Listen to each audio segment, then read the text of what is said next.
আমি ঘুরে ফিরে শুধু টমেটো বাগানের ভিডিও দিই। তো আজকে আমি যে ভিডিওটা দেব সেটা নিজেরা দেখতে বুঝতে পারবেন যে কি হয়। এই যে আমি তো এখানে এসে ভিডিও করি, যে জিনিসটা দেখাবো সেটা অনেকের কাছে খারাপ লাগবে, আবার অনেকে বলবে যে আমরা খাইতে পারি না বা আশেপাশের লোকজনদের দিতে পারি না কেন, দিই না কেন, এই ধরনের কত ধরনের কমেন্ট করে। তো কথাটা হচ্ছে, আগে দেখাইছি টমেটো যে কিভাবে নষ্ট হচ্ছে, কিভাবে পোকায় ধরতেছে, কিভাবে এগুলা আর খাওয়ার উপযোগী না। যে কত সুন্দর পাকা পাকা টমেটোগুলো দেখাচ্ছে, সেইগুলা যদি ভাঙি, টমেটো যদি ভাঙি তাহলে ওর ভিতরে নষ্ট থাকে, পোকা ভরা থাকে। তো আজকে যে জিনিসটা দেখাবো সেটা হচ্ছে আসলে নিজেদের কাছেও খারাপ লাগে। তো সেই জিনিসটা হলো এই যে দেখুন, বেগুন, এই যে কত সুন্দর সুন্দর বেগুন, এই যে এই বেগুনটা নষ্ট হয়ে গেছে, যে পোকা ধরছে, দেখেন এটাও নষ্ট হয়ে যাবে। এই যে বেগুনগুলো দেখেন, এই যে বেগুনটা অলরেডি নষ্ট হয়ে গেছে, এই যে বেগুন সব নষ্ট হয়ে যাচ্ছে। একটা গাছে অনেক পরিমাণে বেগুন হচ্ছে, অযত্নের ফল এগুলাই হয়। এই যে অযত্নের ফল, এইটাও নষ্ট হয়ে যাবে। কত বড় বড় বেগুন, এগুলো নষ্ট হয়ে যাবে। যে যে চাষবাস করার পরে, যে চাষবাস করার পরে যদি সেইটা খাবার উপযোগী না থাকে তাহলে দুঃখের আর শেষ থাকে না। আর এইটা অবহেলার কারণটা হচ্ছে যে এখন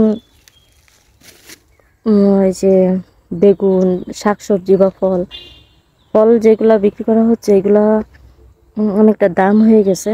আর এই যে শীতকালীন সবজিগুলা, শাকসবজি, ফল যেগুলো আছে, এই যে লাউ, টমেটো, বেগুন, তারপরে পাতাকপি, ফুলকপি, ওলকপি, এই যেগুলো আছে, হঠাৎ করে এগুলোর দামটা কমে গেছে। এই জন্য আর কি এগুলো আর যত্ন নেওয়া হচ্ছে না। যদি এগুলোর দাম থাকতো তাহলে অবশ্যই যত্ন নিত। আর এখন দামটা অনেক কম, সামনে রোজা আসতেছে, রোজার মাসে বরং দামটা বেড়ে যাবে।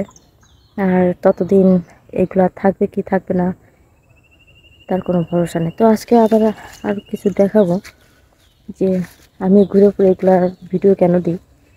যে ভিডিও কেন দিই, যারা কৃষক তারা বুঝতে পারবে যে ভিডিও কেন দিই, প্রক্রিয়াটা। এই যে দেখুন, এই যে টমেটোটা, এই যে কত সুন্দর পাকা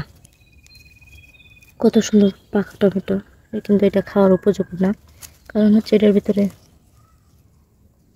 পোকা হয়ে গেছে। এই যে পোকা হয়ে গেছে ভিতরে, দেখুন কত পরিমাণ টমেটো আছে। তো এরকম এরকম আরো টমেটো আছে, যেগুলা খাওয়ার উপযোগী না, কিন্তু দেখতে অনেক সুন্দর। যে কথায় আছে না, মাকাল ফল দেখতে অনেক ভালো লাগে, কিন্তু এগুলা খাওয়ার উপযোগী না। ঠিক এই যে দেখুন, এই যে নষ্ট হয়ে কি অবস্থা হয়ে গেছে, টমেটোটা নষ্ট হয়ে কি অবস্থা হয়ে গেছে।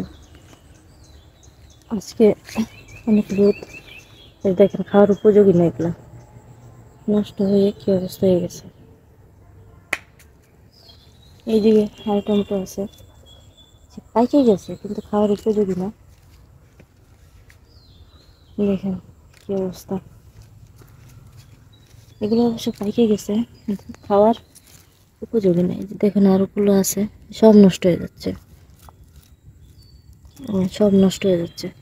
এই গাছগুলা এই গাছগুলো যদি একটু উঁচু করে দেওয়া হতো তাহলে এই ফলগুলো নষ্ট হতো না। এদিকে আরো আছে, অনেক টমেটো আছে যে পাকিয়ে গেছে। তারপর আরো একটা জিনিস দেখাবো, সেটা হচ্ছে লাউ। এখানে জায়গাটা করতে হবে,